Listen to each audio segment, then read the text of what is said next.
오늘은 신실하신 하나님이라는 제목으로 말씀을 전하고자 합니다. 오늘 본문은 구약성경 예레미야 예가서 3장 19절에서 26절까지 말씀입니다.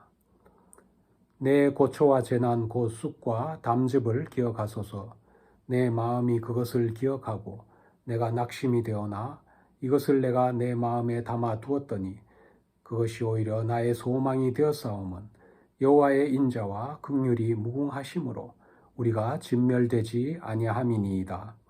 이것들이 아침마다 새로우니 주의 성실하심이 크시도소이다. 내 심령에 이르기를 여호와는 나의 기업이시니 그러므로 내가 그를 바라리라 하도다. 기다리는 자들에게나 구하는 영혼들에게 여호와는 선하시도다. 사람이 여호와의 구원을 바라고 잠잠히 기다림이 좋도다. 예레미야 예가서는 슬프다 이 성이여 전에는 사람들이 많더니 이제는 어찌 그리 적막하게 앉았는고라는 말로 시작합니다. 예레미야의 조국인 남유다는 열방 중에 큰 나라였고 열방 중에 공주와 같이 부귀영화를 누렸으며 어느 강대국도 부러울 것이 없는 나라였습니다. 현대의 표현으로 말하자면 G7에 들어가는 나라였다는 것입니다. 한때 그 잘나가던 유다가 이제는 바벨론에 의하여 멸망을 당하여 도저히 사람 사는 곳이라고 말할 수 없을 정도의 폐허가 되었습니다. 남유다는 바벨론의 침공으로 온 나라가 쑥대밭이 되었고 침략 군대의 약탈과 살인으로 백성들의 삶은 피폐해졌습니다. 수많은 사람들이 죽임을 당하고 포로가 되어서 바벨론에 끌려갔습니다. 예루살렘에 남았던 일부 백성들은 난민이 되어서 이집트로 피난 가기도 하였습니다. 예레미야는 전쟁이 낳은 참혹한 광경을 바라보면서 얼마나 울었던지 그의 눈은 눈물에 상하였고 그의 창자는 끊어졌으며 그의 간은 땅에 쏟아지는 것 같았습니다. 그의 살과 가죽은 쇠하여졌고 그의 뼈는 꺾어지는 것 같았습니다. 그런데 그가 겪은 슬픔과 아픔을 능가하는 아픔이 있었습니다. 그것은 다름 아닌 유다 백성들의 조롱과 비방과 핍박이었습니다. 예레미야는 나는 내 모든 백성에게 조롱거리 곧 종일토록 그들의 노랫거리가 되었도다라고 말했습니다. 지금 그는 진실한 선지자로서 모든 고난을 잘 견뎌왔는데 백성들의 조롱과 멸시에 그의 마음이 한없이 무너져 내렸던 것입니다. 그의 믿음은 뿌리채 흔들리며 낙심과 좌절과 절망의 늪에 빠지게 되었습니다. 그는 자신이 겪었던 고초와 재난을 쑥과 담즙으로 표현했습니다. 이 쑥과 담즙은 그가 경험하는 고통을 쓴맛이라는 미각으로 비유하여서 그가 지닌 아픔의 크기를 표현한 것이죠. 우리 삶의 무게가 우리가 도저히 감당할 수 없고 가장 믿었던 사람들에게 배신을 당하는 아픔을 겪을 때나 또 극도의 스트레스를 겪을 때 우리 몸은 입맛을 잃는 것으로 반응하죠. 입맛을 잃으니 무엇을 먹어도 쓰게만 느껴지고 우리 마음은 중심을 잃고 어디에도 둘 곳이 없어 방황하게 됩니다. 이 쓰라린 마음을 어디서 위로받을까를 생각하며 이곳저곳 기웃거리지만 아무도 따뜻하게 맞아주는 곳이 없는 것입니다. 이런 절망적인 상황에서 예레미야는 신실한 하나님의 선지자였음에도 불구하고 그 역시 연약한 인간이었기 때문에 낙심하고 좌절하고 절망합니다. 예레미야는 나의 힘과 여호와께 대한 내 소망이 끊어졌고 내 마음이 소망이 끊어졌음을 기억함으로 낙심이 되었다라고 했습니다. 예레미야 선지자는 극심한 고난에 처하자 좌절하고 또 절망했습니다. 그러나 그의 절망은 오래가지는 않았습니다. 그리고 그는 어느 순간 자신에게 소망이 있다고 담대하게 고백하기 시작합니다. 외부 환경으로 보자면 그가 낙심할 수밖에 없었지만 그러한 상황에서도 참 소망을 가지게 되었던 비결은 바로 하나님이 함께 하심을 기억한 것이었습니다. 우리들은 어려울 때 하나님이 나와 함께 하신다는 사실을 기억하는 것만으로도 큰 위로를 받을 수 있습니다. 우리의 상처받은 마음을 기도로 고백할 대상이 있기 때문입니다. 그리고 내 말을 들어주시고 기억해 주실 분이 있기 때문입니다. 하나님은 내가 언제나 기도할 때마다 귀를 기울여 주시는 분입니다. 예레미야는 그가 하나님이 함께 하심을 기억할 때 하나님도 그가 당하는 쑥과 담즙 같은 고난을 기억해 주시리라 믿었습니다. 그가 절망의 늪에서 벗어난 후에는 그가 당하는 고초와 재난 가운데 오히려 소망이 있다라고 고백하였습니다. 예레미야가 겪었던 고난을 말씀으로 접하면서 우리는 지금 우리가 처한 상황을 바라보게 됩니다. 우리가 처한 현실은 코로나 팬데믹 이전에 우리가 누렸던 풍요와 평화가 사라지고 가정 경제의 기반마저 흔들리고 그 끝을 알 수 없는 바닥으로 떨어지고 있는 것이 아니란가 하는 생각을 하게 됩니다. 위험과 상실이 일상으로 정착되고 또 전염병의 만연과 또 가정경제의 그 붕괴 위기 속에서 하루하루 일용할 양식을 염려하는 처지가 되었습니다. 이러한 지속적인 상실과 생존의 위기라는 암울한 환경에 처한 우리들은 예레미야 선지자가 깨달은 하나님의 신실하심에 대해서 다시금 상기하고 기억함으로 오늘의 위기를 극복하는 계기로 삼아야 할 것입니다. 오늘 본문 말씀에 주의 성실하심이라는 핵심 단어가 나옵니다. 주의 성실하심이라 표현되어 있지만은 이 말은 하나님의 신실하심으로 해석할 수 있는 것입니다. 하나님의 신실하심에는 요동치 않으심, 확고부동하심, 성실하심이라는 의미가 포함되어 있습니다.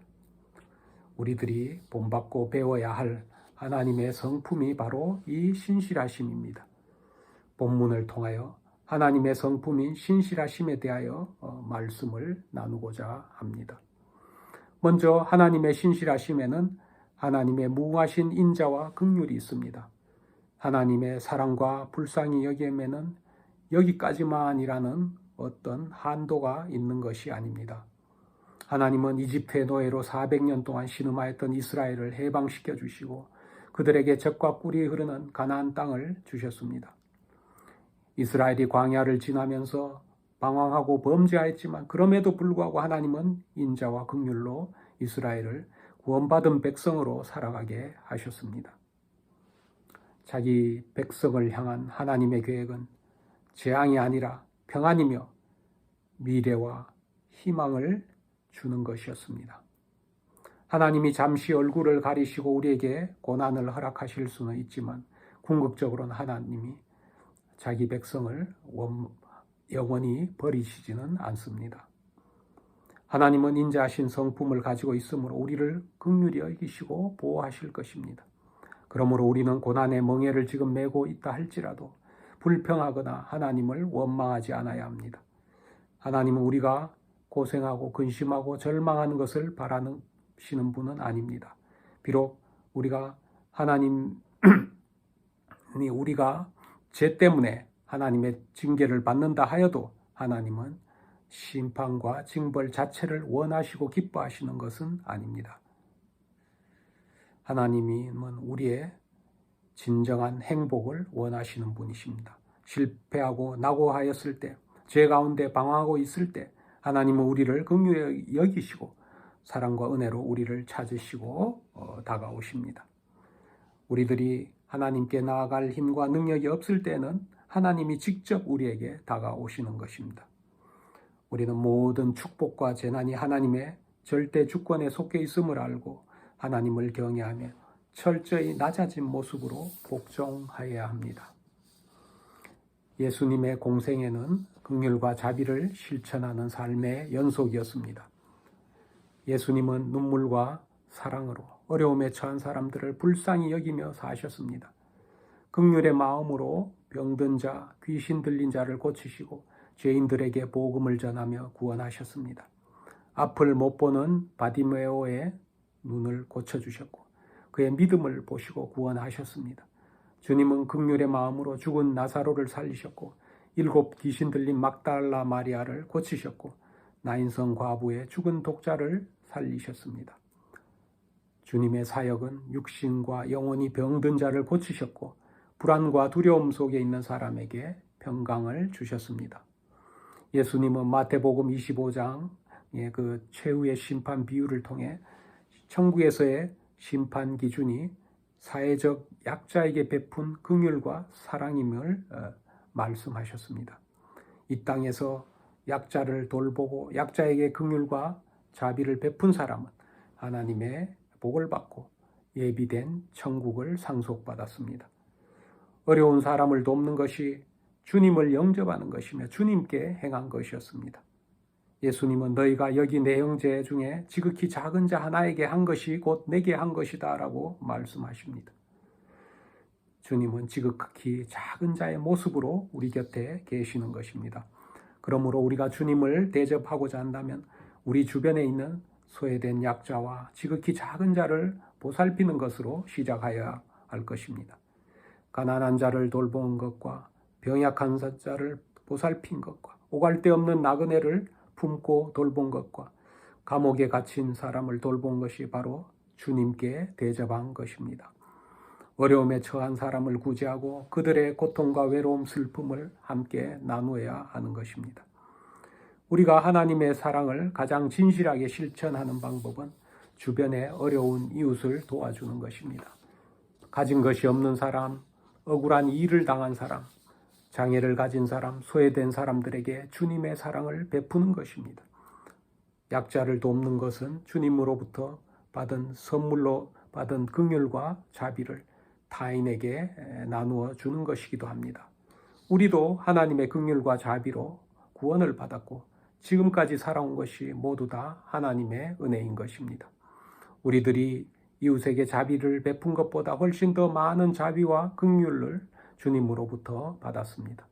우리는 주님의 긍휼에 빚진 자인 것입니다. 우리들은 어떤 상황에서도 하나님의 인자와 긍휼을 기대하며 소망의 끈을 놓지 않아야 합니다. 예레미야 선지자는 황폐한 예루살렘을 바라보았을 때는 큰 절망에 빠졌지만 하나님을 바라보았을 때는 깨달음을 얻고 소망으로 나아갑니다.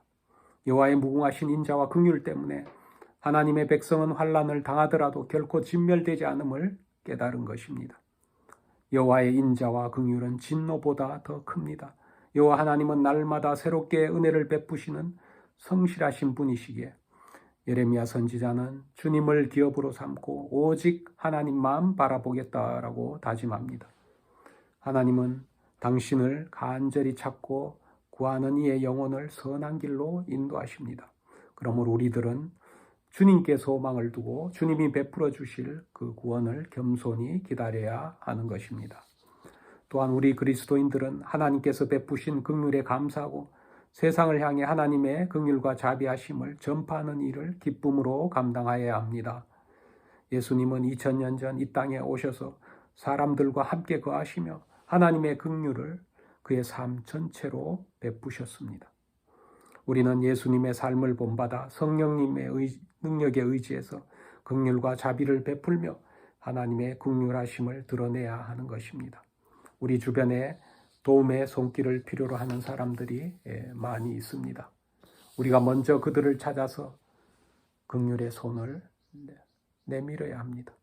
예수 그리스도의 손과 발이 되어서 아버지 하나님의 풍성한 긍휼의 선물을 전달하는 사명을 감당하여야 하는 것입니다. 둘째로 신실하신 하나님은 우리의 기업이 되시고 이로 인하여 우리는 소망을 가지게 되는 것입니다. 하나님이 우리의 기업이 되신다는 것은 내가 소유한 모든 것이 하나님이 공급하신 것이라는 의미입니다. 다른 말로 표현하자면 나의 나된 것이 하나님의 은혜라는 고백이며 하나님은 나의 전부라는 것입니다. 그러므로 그리스도인이 누리는 부요함이란 재물이나 금전에서 나오는 것이 아니라 하나님을 나의 기업으로 삼아서 하나님을 소유하는 삶을 사는 것입니다. 하나님이 나의 기업이 되면 더 이상 재물이라는 우상에 의지하지 않고 모든 일을 하나님 말씀에 순종하여 하나님 말씀이 내 삶의 기준이 되는 것입니다. 하나님을 기업으로 사는 것은 우리가 이 땅에서 물질적인 풍요를 누리든지 아니면 가난에 처하든지 그 어떤 열악한 환경과 악조건에서 고군분투하고 있든지 하나님으로 인하여 기쁨과 감사의 생활을 하는 것입니다. 하나님이 우리를 필요를 공급하시는 분이라면 왜 우리에게 세상에 있는 것들을 마음껏 누리도록 다 허락하지는 않으셨을까요? 세상의 많은 소유를 우리가 가지면 가질수록 하나님의 관계가 깊어지는 것이 아니라 점점 더 멀어지게 되기 때문입니다. 마태복음 19장에 예수님은 부자가 천국에 들어가기가 어렵다고 말씀하시며 그 비유로 낙타가 바늘기로 들어가는 것이 부자가 하나님 나라에 들어가는 것보다 더 쉽다고 하였습니다. 하나님은 우리들로 하여금 세상에서 물질적인 풍요를 누리게 하기 위해서 우리를 부르시고 축복하시는 것이 아니라 오직 여호와 하나님을 기업으로 누리며 살도록 부르셨는 것입니다. 우리가 필요로 하는 만큼의 재물의 복과 우리에게 일용할 양식만을 공급하여 주시는 것은 세상보다 하나님을 더 사랑하고 나보다 이웃을 더 사랑하라고 하신 것입니다. 재물이 우리의 기업이 되면은 재물을 더 많이 모으려는 그러한 욕망이 일어납니다. 그러나 아무리 노력하여도 우리가 얻을 수 있는 재물은 그 한계가 있는 것입니다. 재물에 대한 우리의 욕망과 욕심은 죄를 낳고 결국 우리로 하여금 파멸의 길을 걷게 하는 것입니다. 그러므로 우리는 욕망이 이끄는 길을 버리고 여호와 하나님이 인도하시는 길을 걸어야 합니다.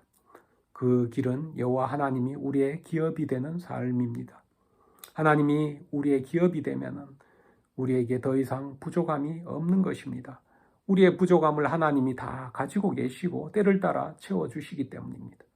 하나님이 우리의 기업이 될 때 비로소 우리는 만족할 수 있습니다. 재물을 바라보지 않고 하나님의 말씀을 사모하게 되는 것입니다. 말씀을 통하여 우리가 하나님의 자녀로 구별된 사람이 되고 하나님이 우리의 기업이 되는 기쁨과 감격을 누리게 되는 것입니다. 가진 재산이 없고 배운 것이 많지 않고 명예도 없고 아무도 세상이 인정하지 않는 삶을 살고 있다 하더라도 하나님을 기업으로 모시고 살고 있다면 그는 세상 어느 누구보다 행복한 사람이며 하나님이 그의 기업이 되심을 증거하는 것입니다. 나에게 부족한 것, 내가 연약한 것, 내가 처한 그러한 불리한 환경은 하나님이 나의 온전한 기업이 되심을 증거하는 축복의 통로가 되는 것입니다. 나에게 없는 것, 내가 부족함을 느끼는 것은 하나님을 기업으로 누리게 될 수 있는 소중한 기회이자 초대인 것입니다. 우리들은 이 세상에 살면서 풍요를 누리며 많은 것들을 소유할 수 있습니다. 재물과 권력과 명예를 누리게 될 수도 있습니다. 부귀와 영화가 우리 손안에 있을 때에는 세상에서 두려울 것도 없고 영원히 자자손손 누릴 것이라는 생각을 하지만 이 세상에 속한 것은 영원하지 않고 잠시 우리가 소유하고 혜택을 보는 것입니다. 지금 당장은 우리 현실에서 눈에 보이고 손에 잡히니까 내가 소유한 것이다 라고 생각할 수 있겠지만 실상 우리는 그 어느 하나 작은 것도 우리의 소유가 될 수는 없는 것입니다. 우리가 영원히 소유하고 누릴 수 있는 것만이 우리의 것이 되기 때문입니다. 아름다움과 부유함과 권세와 명예도 언젠가는 우리 곁을 떠나게 될 것입니다. 그리고 우리가 세상에 속한 것을 상실하게 될 때에도 우리와 함께하는 것은 오직 하나님 한 분뿐이신 것입니다. 오직 하나님만이 우리의 기업이 되시고 영원토록 함께하실 것입니다. 우리가 하나님을 소유하고 있을 때, 하나님이 우리의 기업이 되실 때 우리는 세상의 어떤 상황에서도 참된 만족과 행복을 가질 수가 있는 것입니다. 세 번째로 하나님의 신실하심에는 하나님의 선하심이 있습니다. 하나님의 선하심을 우리가 믿기에 어떠한 극한 상황에서도 우리는 소망을 가질 수 있는 것입니다. 선하심은 하나님의 성품입니다. 하나님은 당신의 사랑하는 자녀에게 언제나 가장 좋은 것을 공급하시는 분입니다. 우리의 심령을 살피시는 하나님께서 우리 성령님을 우리에게 보내주셔서 우리가 처한 상황을 판단하시고 감찰하셔서 하나님의 뜻에 따라 가장 좋은 것으로, 가장 선한 것으로 채워주시는 것입니다. 하나님은 모든 고난으로부터 우리를 건져주실 것을 성경 말씀으로 약속하셨습니다. 고난이 많지만 하나님이 함께 하시면 고난에서 피할 길을 열어주십니다. 고난 가운데 있을지라도 하나님이 함께 하심이 바로 우리에게 주신 하나님의 은총이자 축복인 것입니다. 우리는 하나님의 선하심을 어떻게 알 수 있을까요? 시편 34편 8절 말씀입니다. 너희는 여호와의 선하심을 맛보아 알지어다. 그에게 피하는 자는 복이 있을지어다. 다윗은 그가 고백하기를 하나님의 선하심을 그가 고난 속에서 맛보았고 하나님께 피함으로 하나님의 선하심을 깨달았다라고 노래하였습니다. 당시 다윗은 그는 그를 시기하여 죽이려 하는 사울왕에게 쫓기고 있었습니다. 다윗과 그의 사람들이 사울왕의 박해를 피해 블레셋 왕 아기스에게 갔고 아기스는 다윗이 잘 정착할 수 있도록 시글락이라는 도시를 주었습니다. 한편으로 블레셋 군대는 이스라엘과 전쟁을 벌이고자 군대를 모으게 됩니다. 다윗과 그의 군대는 블레셋 왕 아기스를 따라서 참전하고자 하였으나 블레셋 사람들은 다윗과 그의 사람들이 음모를 꾸밀까 봐 자기 군대에 들어오지 못하게 하고 다시 시글락으로 돌려보냈습니다. 다윗과 그의 군대가 사흘 만에 시글락에 돌아와 보니 아말렉 사람들이 시글락을 쳐서 불사르고 거기에 있던 다윗 일행의 가족들을 다 사로잡아 갔습니다. 시글락 성읍이 불탔고 아내와 자녀들이 사로잡혀 갔음을 알고 다윗과 그와 함께한 백성이 소리 높여 울었습니다. 성읍이 불타고 가족들이 사로잡히자 백성들은 붕괴하여 다윗을 돌로 치고자 하였습니다. 다윗은 온 백성이 분노하여 그를 돌로 치려 할 때 그들을 향해 비난하거나 절망으로 되어가지 않았습니다. 그는 위기 앞에서 힘과 용기를 주시는 하나님을 믿고 다시 일어납니다. 오히려 용기를 내어 백성들을 안심시키는 것입니다. 다윗은 아말렉을 추격하기에 앞서서 먼저 하나님의 뜻을 묻습니다. 가족들이 포로로 잡힌 위급한 상황에서 분초를 다투어서 아말렉을 바로 추격하여야 하지만은 제사장 아비아달에게 제사장이 입는 에봇을 가져오게 해서 하나님의 뜻을 묻습니다. 내가 반드시 따라잡고 도로 찾으리라는 하나님의 응답을 받은 다윗은 600명과 함께 아말렉을 추격하기 시작합니다. 다윗 일행은 아말렉을 추격하다가 부솔 시내에 이르자 시내를 건너지 못하는 200명을 남겨두고 다시 행군을 합니다. 도중에 아말렉이 버리고 간 병든 이집트 소년에게 먹을 것과 마실 것을 주며 보살펴 줍니다. 이집트 소년은 아말렉 군대의 소재를 알려주었고 그의 인도로 쉽게 아말렉을 찾아냅니다. 아말렉 군사들은 승리를 자축하며 술에 취해 무방비 상태에 있었습니다. 다윗 일행은 아말렉을 진멸하고 다시 처자들과 모든 소유를 찾게 됩니다. 가장 큰 위기에서도 하나님의 선하심을 끝까지 신뢰한 다윗의 믿음과 신실하신 하나님이 이루어 주신 큰 은혜였던 것입니다. 다윗이 어려울 때 분노하거나 타인을 비난하거나 불평하고 좌절하였다면 그는 더 큰 위기의 시면으로 빠졌을 것입니다. 위기 속에서 백성들을 두려워하거나 백성들에게 분노하지 않고 선하신 하나님을 바라보았기에 하나님의 계획은 한치의 차질도 없이 이루어질 수 있었던 것입니다. 그러므로 우리들은 고난 앞에서 변함없는 믿음과 분초를 다투는 위급한 상황에서도 하나님의 뜻을 먼저 묻는 자세와 어려움에 처한 사람을 돕는 긍휼의 마음을 가져야 하는 것입니다. 우리들은 고난 속에서도 하나님의 선하심을 더 깊이 경험할 수 있는 것입니다. 우리들이 고난 중에서도 하나님 안으로 피할 때 우리는 하나님의 선하심을 더 깊이 생생하게 경험하게 되는 것입니다. 우리가 고난 가운데 있다면 절망하고 좌절하는 대신에 용기를 내고 하나님의 은혜를 기다리고 간구해야 합니다. 여호와께 피한다는 것은 여호와의 말씀에 순종하는 것입니다. 내가 지닌 염려와 걱정, 삶의 방식을 주님 앞에 내려놓고 이제는 나의 만족을 위해 사는 것이 아니라 내 방법대로 사는 것이 아니라 주님을 기쁘게 하는 삶을 살아가기로 결단하는 것입니다. 이제 말씀을 맺고자 합니다. 우리는 어떤 형편과 처지에 있든지 신실하신 하나님을 신뢰해야 합니다. 다윗은 그가 가장 큰 어려움에 처해 있을 때 병든 이집트 소년에게 긍휼을 베품으로 여호와 하나님으로부터 긍휼하심을 입고 아말렉을 추격하는 결정적인 단서를 얻게 되었습니다. 그러므로 우리가 우리 이웃에게 긍휼을 베풀 때에는 어려운 우리 이웃의 문제만 해결받는 것이 아니라 긍휼을 베푼 자에게도 하나님의 은혜가 임하여 길이 열리고 문제가 해결되는 역사가 일어나게 되는 것입니다. 신실하신 하나님은 우리의 기업이 되십니다. 하나님이 우리의 기업이 되시니 우리들은 그리스도의 지체로서의 그 역할을, 맡은 바 역할을 다 해야 하는 것입니다. 우리 삶이 주님의 뜻을 이루는 도구가 되고 우리가 말씀에 순종함으로 하나님의 영광을 드러내게 되는 것입니다. 목자이신 하나님이 우리를 쉴만한 물가와 푸른 초장으로 인도하심을 깨달아서 나의 부족함, 연약함이 오히려 하나님이 나의 기업이심을 증거하는 믿음의 용사가 되어야 하는 것입니다. 마지막으로 신실하신 하나님은 우리에게 선하신 성품을 가르쳐 주십니다. 아말렉과의 싸움에서 승리한 다윗은 부하들과 함께 돌아가는 길에 부솔 시내에서 낙오한 200명의 병사들을 만납니다. 전쟁에서 싸웠던 병사들 중 일부는 낙오한 병사들에게 전리품을 나눠주지 말고 그들의 가족만 돌려주자고 제안합니다. 그러나 다윗은 주님께서 우리를 보호하시고 주님께서 승리의 은혜를 주셨으니 그 은혜를 모든 사람에게 동일하게 나누어야 한다고 말했습니다.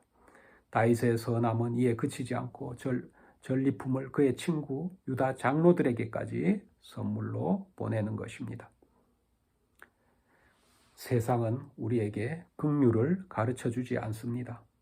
세상의 법도를 따르다 보면은 우리들은 이기적인 사람이 될 수밖에 없습니다. 모든 일에 계산적이고 나의 유익만을 찾으며 또 너무 조급하고 너무 바쁘게 살게 되기 때문에 이웃에게 긍휼을 베풀 여유가 없게 됩니다. 그리고 세상을 너무 의지한 나머지 주님이 우리의 기업 되심을 망각하게 됩니다. 세상이 주는 기쁨에 빠져서 기쁨에 취해서 우리는 길을 잃게 됩니다. 주님께서 주시는 평안으로 인도하는 길을 찾을 수가 없는 것입니다. 그러나 우리의 선하신 하나님은 우리를 불쌍히 여기시사 은혜를 우리에게 베푸십니다. 부솔 시내에서 피곤하여 나고나 한 200명의 병사와 같이 세상 풍파에 지치고 피곤하여 길 잃은 우리들을 기꺼이 만나주시고 동일한 구원의 은혜를 베풀어 주시는 것입니다. 2022년 올 한 해도 신실하신 하나님을 의지하여 믿음으로 승리하시기를 주님의 이름으로 축원합니다. 다 같이 기도하시겠습니다. 주님의 사랑과 은혜에 감사를 드립니다. 어려움 속에서 여호와 하나님의 그 신실하심을 기억하였던 예레미야 선지자처럼 우리에게도 늘 주님의 은혜를 기억하고 감사하게 하여 주시옵소서. 여호와 하나님이 우리의 기업이심을 알게 하시고 주님의 선하심을 본받아 우리 이웃에게 그리스도의 사랑과 긍휼을 베풀며 살게 하옵소서. 모든 말씀 우리를 구원하신 우리 주 예수님 이름으로 간절히 기도하옵나이다. 아멘.